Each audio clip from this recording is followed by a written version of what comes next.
Good morning, everyone, and welcome to our Ask the Expert with Andrea Diaz. Thank you for taking time out of your day to join us. Before we get started, I just want to cover a few housekeeping items. This webinar is produced by Underserved Victims Populations Training Project, a project of the Center for Innovation and Resources. Funding for this project comes from the California Governor's Office of Emergency Services, CalOES. Victim Services Branch, with funding made possible through the United States Department of Justice Victims of Crimes Act. For those of you who can hear me, this might seem obvious, but I just want to remind everyone to turn on your speakers in order to hear the presentation. You can use the Q&A feature to ask the presenter any questions that you may have. We will begin with questions that have been emailed in prior to this live session. The chat panel is where you can ask tech support questions. We will answer questions immediately in this chat panel. And now I'd like to introduce our presenter, Andrea Diaz. As the Training and Prevention Manager at MISSSEY, Inc., Andrea Diaz advocates and supports youth through education. She loves being in the community and working towards creating safer spaces for youth to navigate by offering outreach, information, and collaboration. Andrea is a certified domestic violence counselor and has served as a case manager, SFPD liaison, and education manager in that field. She is passionate about working with women and youth and learning how to best build support for them and around them. So just give me a moment while I get Andrea on here. Hello. Hey, good morning. Good morning, everyone. All right, so I'm going to go ahead and we'll just go ahead and get started since we've got a half hour here. And so I'll start with the questions that were emailed in, and then again, if anyone wants to send any in, you can use the Q&A. So let's get started with the first one.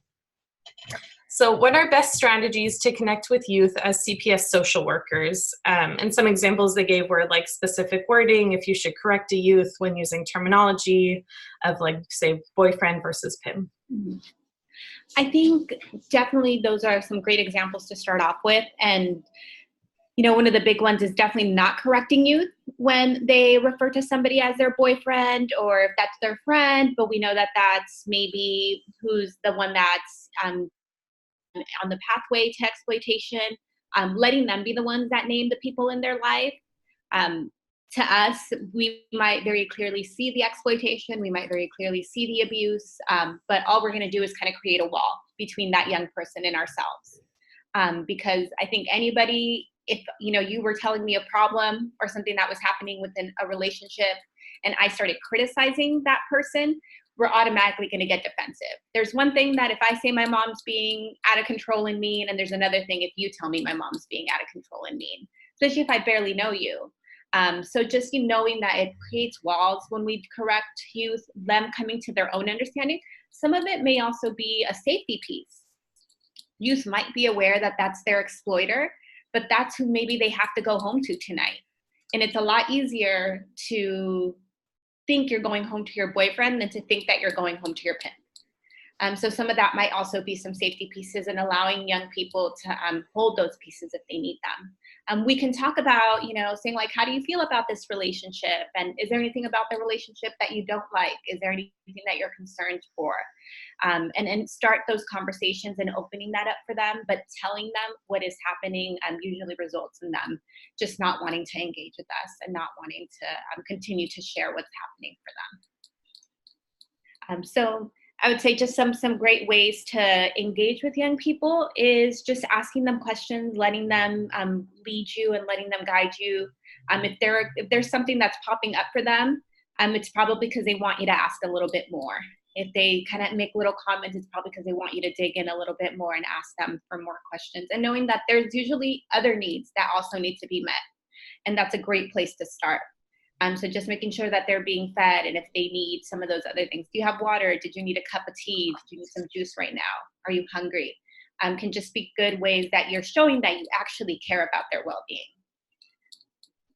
Great, thank you. And I just want to remind everyone, because I think we had more people join in, we're starting with the questions that were emailed in prior, and then if you have any questions during this presentation, you can put them in the Q&A panel. So the next question, what is being done for the victims when they're being pressured by authorities? I mean, I think that's going to vary depending on who they're working with and what their support system is, which is why it's really important that we do safety planning with young people right at the beginning of us working with them. Because sometimes when they are being pressured by authority, it can often mean that they're just going to back out and not want to have engagement with anyone, or they might be getting put in a situation that puts them at risk. The truth is that exploiters are dangerous, right? They're not exactly someone who's going to let what they see as an investment, right? Each young person can bring in about $200,000 a year for an exploiter. And to think that they're just going to let that person walk away or let that person turn them in is not realistic. So just knowing that we can sometimes be putting youth at risk when they're being pressured into testifying or showing up or doing things that they're not ready without the proper safety planning. So I think that's also up to us. If we're not in a space where we can safety plan with them, or we're not the right person to do that for them, making sure that they're connected with somebody that can get some good safety planning for them. And that they know their rights, that they know that if, this is not something they can do right now, or if they're not at that point, that they can still receive support without having to work with the police, that them working with the police or not does not mean that they'll be supported or not. Great, thank you. And what types of primary prevention programs should agencies implement to address CSEC with at-risk youth? I think that's another piece where it's going to vary by what's available in your region. Our prevention program here really addresses not just the exploitation and really defining what exploitation looks like for young people, but we also talk about a lot of the things that lead to exploitation. So we know most exploitation happens within relationships. So how are we addressing relationships with young people? How are we addressing things around trust and consent? And then when we are talking about consent, are we being able to have conversations and be comfortable talking about sexuality and healthy sexuality with young people? Because exploitation does happen on that continuum of sexual abuse. So if we can't talk about sexuality with young people who are being exploited, then what are we really talking about? And also we know that certain communities are more greatly impacted, right? We know that Black communities as well as Native communities and Latinx communities see more exploitation. And if we're also not addressing that with young people, we're also not really addressing the issue. So I think looking at prevention and looking at programs, even if it's not specifically for exploitation, but looking at programming that really helps young people have discussions around those things because they see it, right? They know what's going on. They see who's being exploited and they know who's around them and who maybe is prioritized in who deserves support and who doesn't. That's part of their experience. So to think that we're going to talk to them about something that they're not aware of isn't realistic.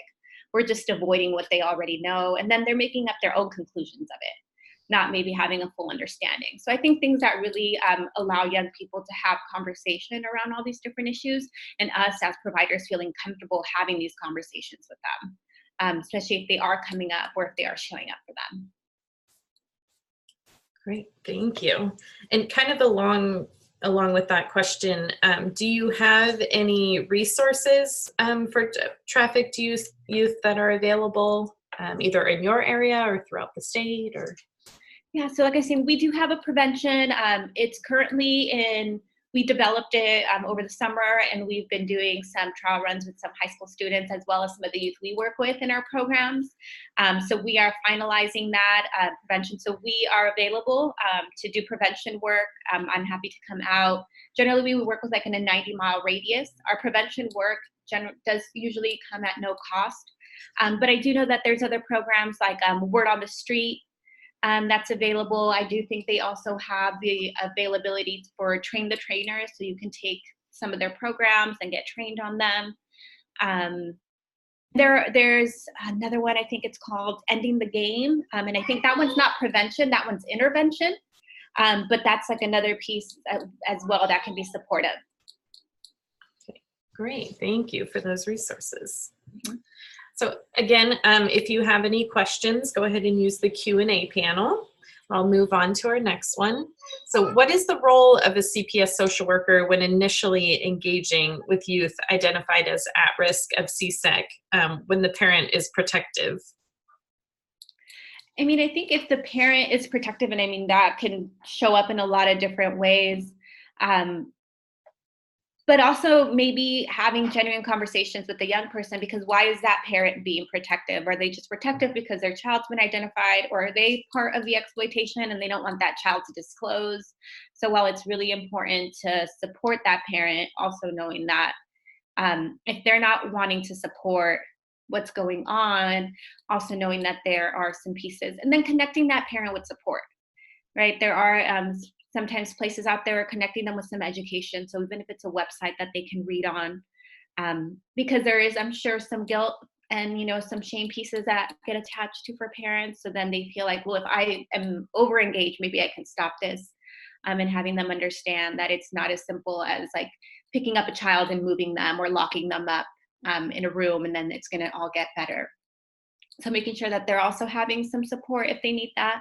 But I think doing the due diligence to make sure that that young person is being supported. Again, exploitation happens when needs aren't being met. So finding out like what needs aren't being met for that young person or that child.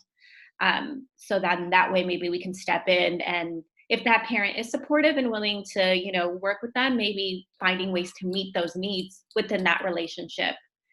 So maybe that child can stay there in a safer space. Great. We did have a question come in asking, do you work with local schools providing state mandated trafficking education to youth?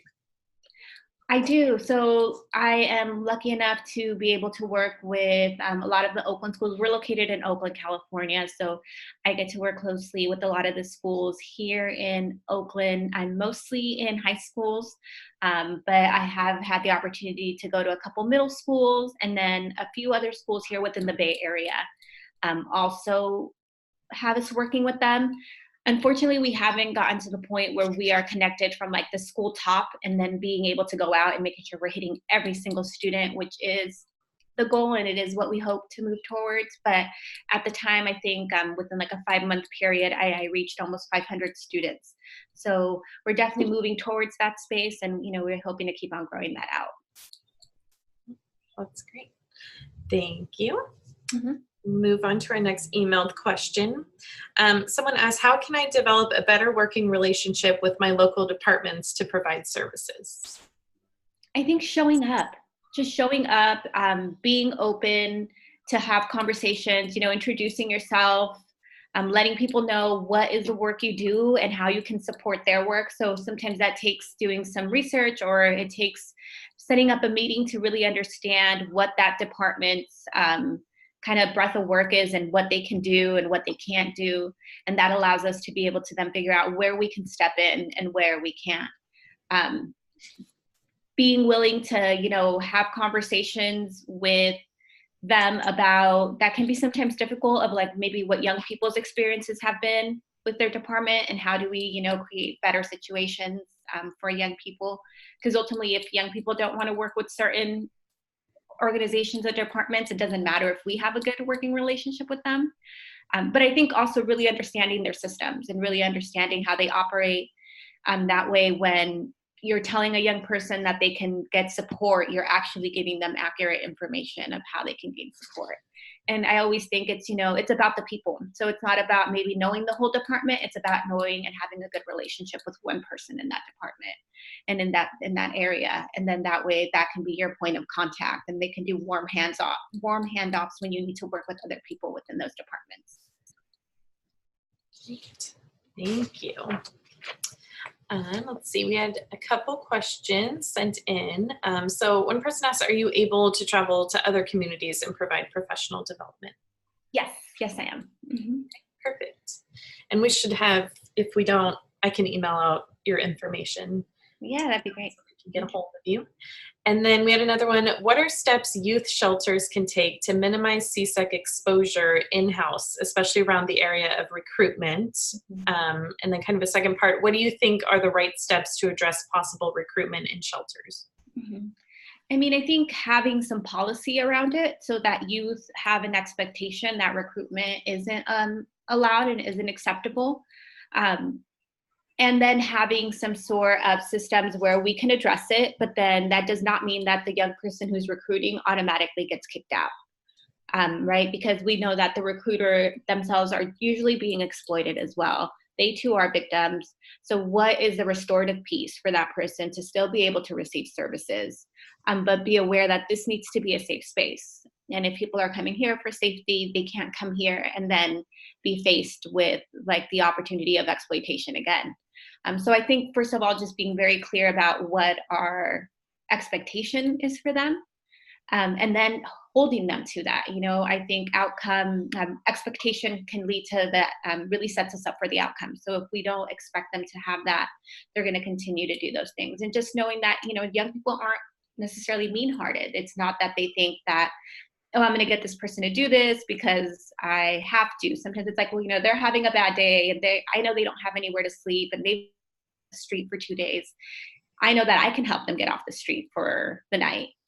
So sometimes it does come from, you know, this well-meaning space. So holding that and knowing that, again, not kicking that young person out. But if we have it very clearly laid out and we are following through and making sure that people are being supported as they need to in those systems, then I think we start moving into where we can have healthier spaces for young people and knowing that they have to engage in certain ways in those spaces.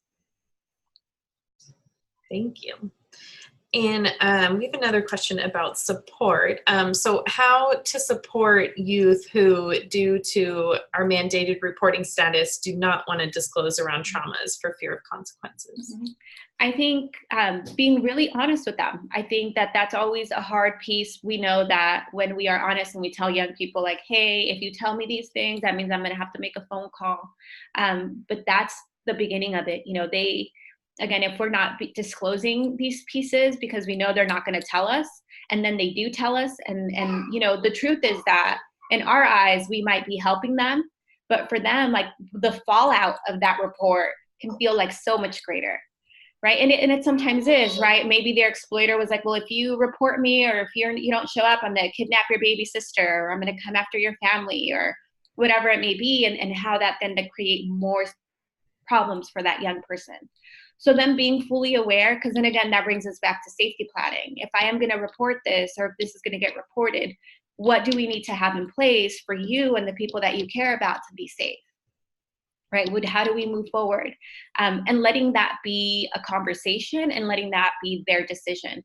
I think also opening up just pieces where, you know, hey, you know, if you tell me this about you, I would have to report it. But if you have a friend who needs some support, you could tell me about your friend, right? And that's a way that they can still maybe seek some support. They can maybe still seek some help, still seek some resource with you, and not necessarily be disclosing themselves. And if they disclose and it's something that we know is happening and we have to report, then we have to report, but just being really honest with them and letting them know like, hey, I do have to report this. Let me know how I can support you. And I understand if you're angry.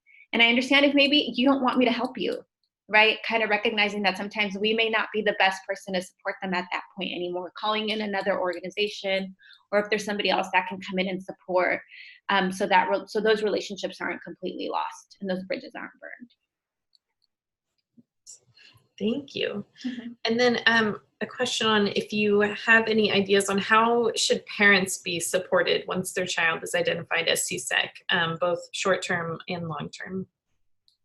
I think a big part is education, you know, helping them find ways that they can learn about what exploitation looks like, how those pathways and how that young person.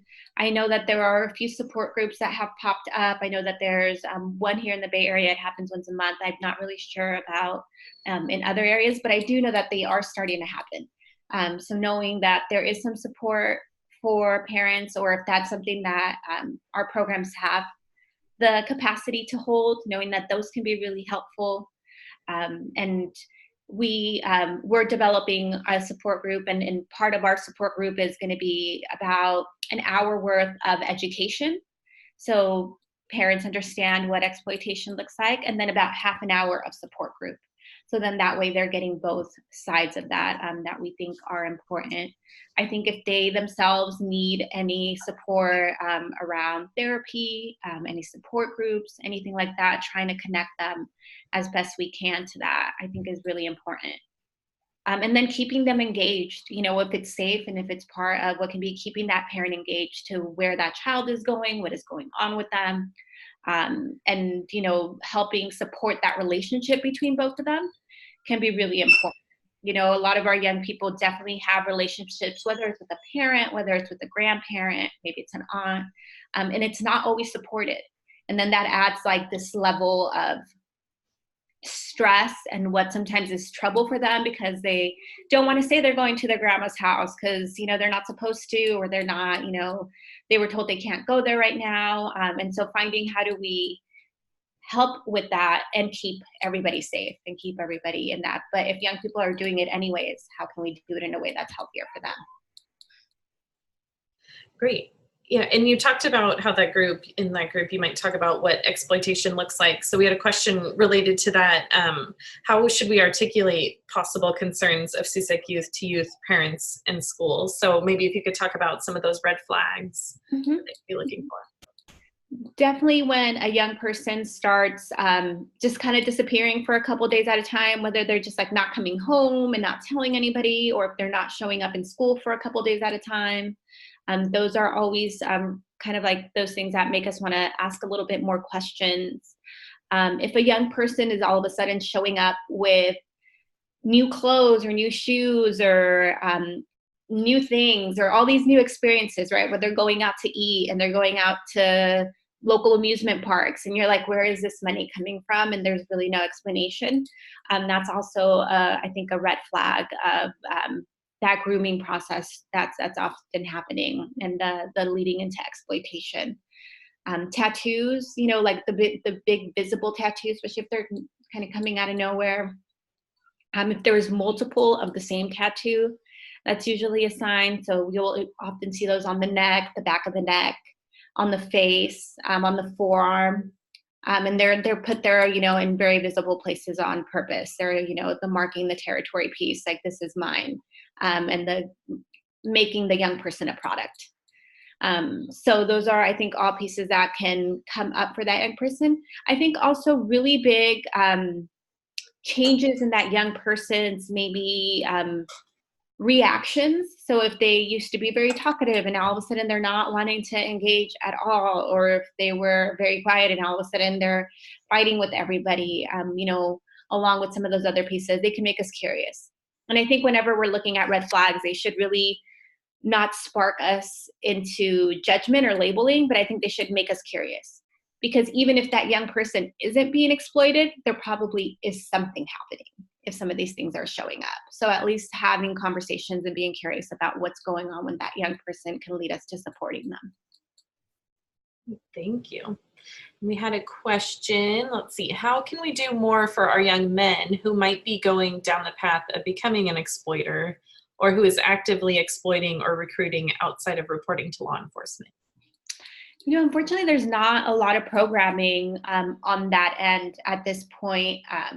I think any programs, and I believe Futures Without Violence has a program that comes in through mostly like coaches, and they get to work with youth that maybe they're coaching with in sports, but kind of like really talking about like, what is masculinity? What is being a man? Like, what does that mean? And in the way it's presented in our society, how is it harmful sometimes? Those conversations can be helpful. But, much like youth that are exploited, youth that are exploiters have these really like mirrored past. So they tend to have a lot of the same things come up until that point of either being exploited or being the exploiter. So knowing that for that young person, there's probably also needs that aren't being met. And so again, approaching it from that, like, what does this young man need? If it's a boy, like, what does he need that exploitation is helping him meet that need for? And is there another way? Is there something else we can explore with them for meeting those needs that isn't that, right? Before we go, if we have the opportunity before we go to law enforcement. Thank you. This next one, let's see. What is the single most important or one of the most important things an advocate should do for a human trafficking victim right after a police sting? Ooh, right after a police sting. I think just asking them, what do they need in that moment? I think, we both from just like basic needs, like, do you need a cup of water right now? Are you hungry? After a police sting, they've probably been working, depending on when that sting happened, they might have been working for a few hours, just being able to sit down and have some quiet time and drink a cup of tea might feel really good to them. So just really meeting those basic needs initially, I think is really important, because if I'm hungry or if I need to use the bathroom or if I'm really thirsty and scared and you want to ask me all these questions, I'm not going to be there. I'm just going to keep thinking about how I really just would like some water and I just want to sit down. I think just doing those check-ins with them lets them know that we're concerned for their needs and that we're generally interested in helping them have their needs met. And then we can start conversations. Just maybe finding out what's going on right now, who is this, who's that, again, letting them guide the conversation, not saying like, oh, you're being exploited, why this is happening, and that person just like, who's that? Is there somebody here that, you feel comfortable with? Is there somebody here that, you'd like to sit with that would make you feel better? So really attending to their needs. I know when I come across with a police officer, I usually get some like heightened anxiety, even if I'm not doing anything. Like you're driving, you're like, oh my God, let me make sure I make the stop. Let me make sure I like do the full stop, like those things. So, that happens. And then having that interaction for young people when they are doing something that they know they could get in trouble for, like just working on getting their systems regulated, I think is really important. Thank you. Mm-hmm. I just want to remind everyone, so we have a few minutes left. So if you have any questions that you still have that you want to ask, go ahead and do them in the Q&A. And we just got a couple more. Let's see. Are there any survivor advocates that you recommend or that you work with? Yeah, we try to work with those in the Bay Area. MISSSEY was survivor founded, and we continue to try to do that. Like I said, our prevention program that we're working on right now went through the current youth that we are working with, so they could really inform that if the prevention that we were doing was that something that we should continue to work on, what tweaks should we make, is this connecting, does that make sense?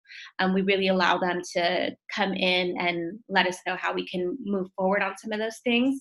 I think there's a lot of individuals who are in the community. The word on the street programming is done by Nola Brantley, and she is somebody that we still keep contact with.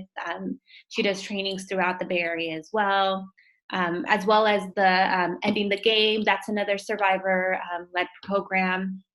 I can't remember her name at the time, but if you look up that program, you'll see her. So I think they all have their different approaches and different ways of engaging with youth. Great, thank you. I think we have time for one more. So what are the most used techniques and tools to teach sexually exploited youth to avoid relapse? We use the stages of change model when we're working with our young people. So when we look at change and any change, it's not about looking at changing the whole lifestyle, right? Because changing like a whole lifestyle is really hard. Changing one thing in our life is really hard, right? Like I'm going to wake up at 5:55 today.